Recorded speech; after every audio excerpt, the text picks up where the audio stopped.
Hej og velkommen til. Mit navn det er Numse Rasmus, og velkommen til min kanal, der hedder Mennesker og Mening. Og husk, du har altid en mening.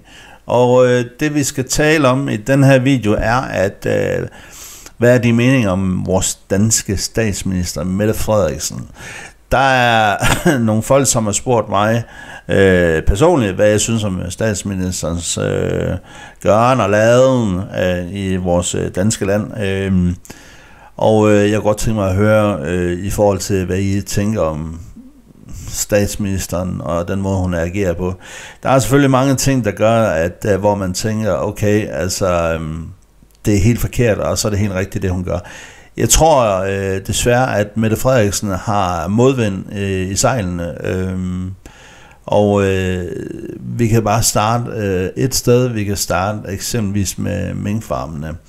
Og den er så træls en sag at snakke om. Stadigvæk så vil jeg også sige samtidig, at hvis man handler overrigeligt på sådan en situation, så skal man altså også, det er min personlige mening, så skal man også straffes for det. Og her hensyder jeg til en rigsretssag. Om det kan lade sig gøre, det ved man ikke, overhovedet ikke, men det er bare sådan min mening omkring det. Men jeg synes også faktisk, at hun er lidt hård. Jeg synes, hun er magtsyg på en eller anden måde, og det virker sådan, hun er det. Hvordan skal jeg fortolke det? Jeg kan fortolke det på den måde, at når man ser hende til presseinterview og alle de der ting, der kører på tv og sådan nogle ting, så synes jeg altså, jeg vil ikke sige, at hun står og nyder det, men jeg opfatter virkelig seriøst, at hun endelig nu er blevet statsminister, nu har magten et eller andet sted. Velvidende, hun vil sikkert sige, nej, sådan er det jo ikke, og det er det jo sikkert ikke. Men det er det, hun giver udtryk for, synes jeg personligt, og det er jo ikke sikkert, det er rigtigt, og jeg deler måske vandet i den her video, og det er lidt det, der er mening med det, fordi jeg kunne godt tænke mig at høre, hvad din mening er omkring Mette Frederiksen generelt. Jeg er vildt imponeret over, at Men in Black kan skabe noget fokus på det her, fordi jeg synes faktisk, inklusive mig selv og mange andre, burde måske nok også have gjort det. Jeg synes, det er forkasteligt, at der er mange virksomheder, der skal dreje nøglen om, og vi ikke kan komme dit og dat, og jeg skal komme efter, at nogen må holde åben, og nogen må ikke holde åben, og nogen mener sådan og sådan og sådan. Jeg synes et eller andet sted, der er nogen, der bliver favoriseret, og som vil også gøre, det vil jo også ske hele vejen igennem, det er det, jeg mener for fanden. Men det, der ligger i det, det er, at jeg er så overbevist om, at jeg kan da godt forstå, at folk er frustrerede. Jeg synes ikke, at hendes handlinger er okay på den konto.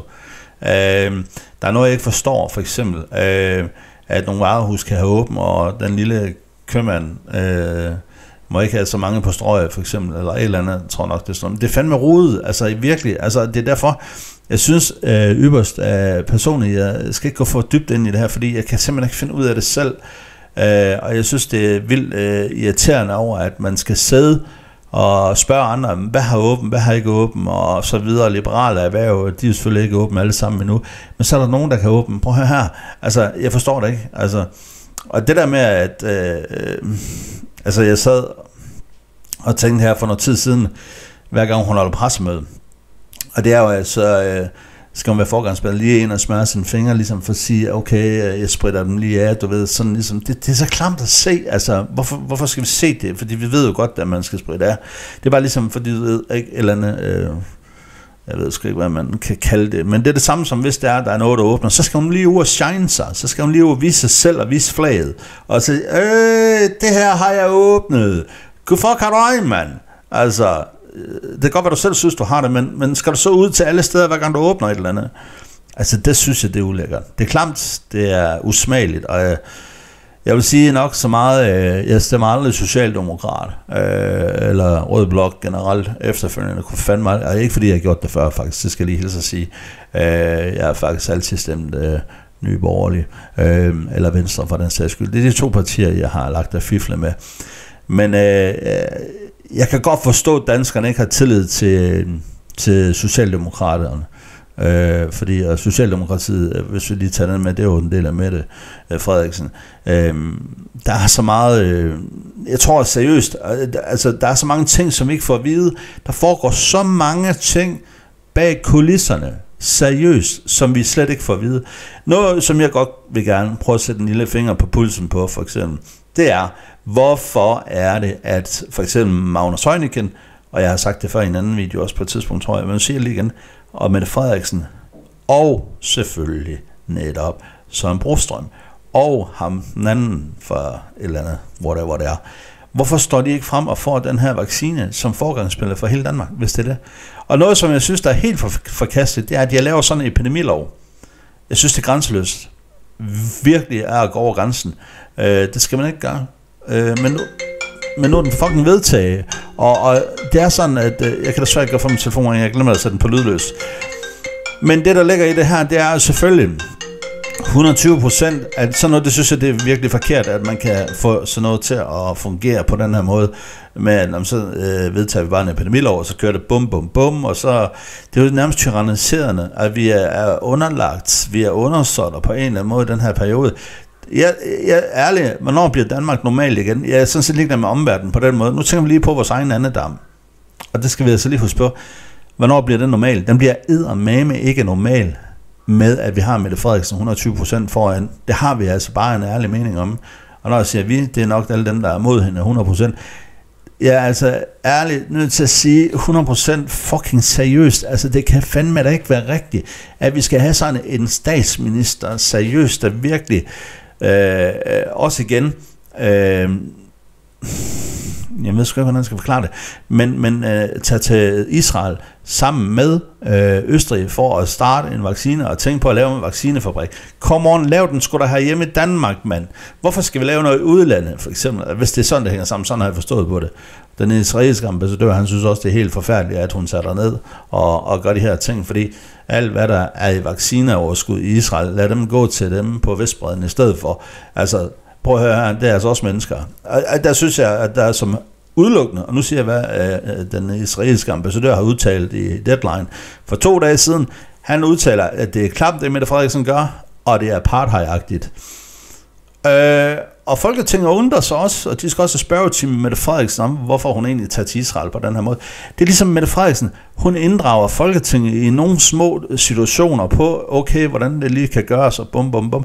Men altså, så kører hun bare den der helt alene. Altså, hun er bare så fucking ensporet. Jeg synes, og min mening omkring statsministeren personligt set, der vil jeg sige, ærligt talt, helt ud af hånden og hjertet, og alt, hvad jeg har på min krop, helt skandaløst. Det hun gør, der er godt, hvis man skal sige noget, som man skal trække ud fra, så er det udelukkende kun det med at sørge for, at vi får det her vaccineprogram kørt igennem, og vi får nogle vacciner til dem, der er udsat 100%. Men alt andet, hvad hun foretager, lukker minkfarmen og alt muligt andet, tager til Israel, og, altså hun er helt ved siden af, synes jeg, altså mildestal. Og jeg synes, den troværdighed, hun skal give os danskere, den er nulstille, 100%. Tro mig, der vil komme en dag, hvor Mette Frederiksen med garanti vil få et bagslag af det her i en anden verden. Og det er, at når den her 4-årige periode er udløbet, så bliver hun absolut ikke på nogen måde genvalgt igen som statsminister i Danmark. Det er med garanti, kan jeg sige. Det kommer aldrig til at ske. Jeg er blevet bedt om at lave den her video omkring, hvad jeg mener om statsministeren i Danmark, Mette Frederiksen, og nu har du fået, og I har fået min holdning omkring, hvad jeg mener om statsministeren i Danmark. Og jeg kan kun sige et ord, det hun laver, skandaløst, på nær med vaccinerne. Sådan skal det jo være. Vi skal have de der vacciner, hvis det er, at man har lyst til det. Der skal ikke være sådan nogle krav på, at vi skal tvinges til de vacciner, og sådan skal det heller aldrig nogensinde være. Så derfor er det ypperst vigtigt, at jeg lige prøver at forklare igen. Jeg synes, det er skandaløst, alt det andet, hun laver. Eksempelvis, hun har smadret minkfarmene med lille snuptag. Hun har taget så meget fra den, 100%. Der er nogen, der siger, at det var døende erhverv alligevel og sådan noget, men hvad ved jeg om det? Jeg aner ikke noget, men hun har ramt så mange mennesker på. Og så tager hun ud, og seriøst, prøv at høre, det er det, jeg kalder krokodilletår. Det vil jeg godt lige sige til allersidst. Man ser det interview på et tidspunkt, hvor hun er ude at besøge en minkfarm, og så står hun der, og jeg kan se det krokodilletår. Man kan se forskel på, om det er ægte eller krokodilletår. Jeg tror mig, jeg har mødt mange krokodilletår igennem tiden. Så den er så uægte. Som jeg siger, jeg vil sige et rigtigt ord. 2 ord faktisk nu. Skandaløst at have den statsminister som statsminister. 2, uægtehed Og selvfølgelig 3, ingen tillid til statsministeren. Jamen for fanden, der er flere ord. Jeg kan blive ved. Jeg ved ikke om, hvad du tænker om vores danske statsminister. Det er bare min holdning til det, og jeg er blevet bedt om at lave den her video, for folk kunne godt tænke sig at høre, hvad jeg har af mening omkring statsministeren. Og man må gerne ytre sig i det her land, så det har jeg gjort. Og jeg håber på, at du vil smide en kommentar om, hvad du synes om statsministeren i Danmark. Og sub og like min kanal, for i morgen der kommer igen en ny video. Og måske, når jeg siger i morgen, så kan det være, der kommer en aftensvideo, fordi jeg har en lille fedt emne, jeg gerne vil have op her i aften. Tænker jeg ikke kan vente med til i morgen måske. Det finder jeg lige ud af. Men anyway, subscribe, like den her kanal. Og så vil jeg gerne høre i kommentarfeltet, hvad du mener om vores danske statsminister, Mette Frederiksen. Tak fordi du så med.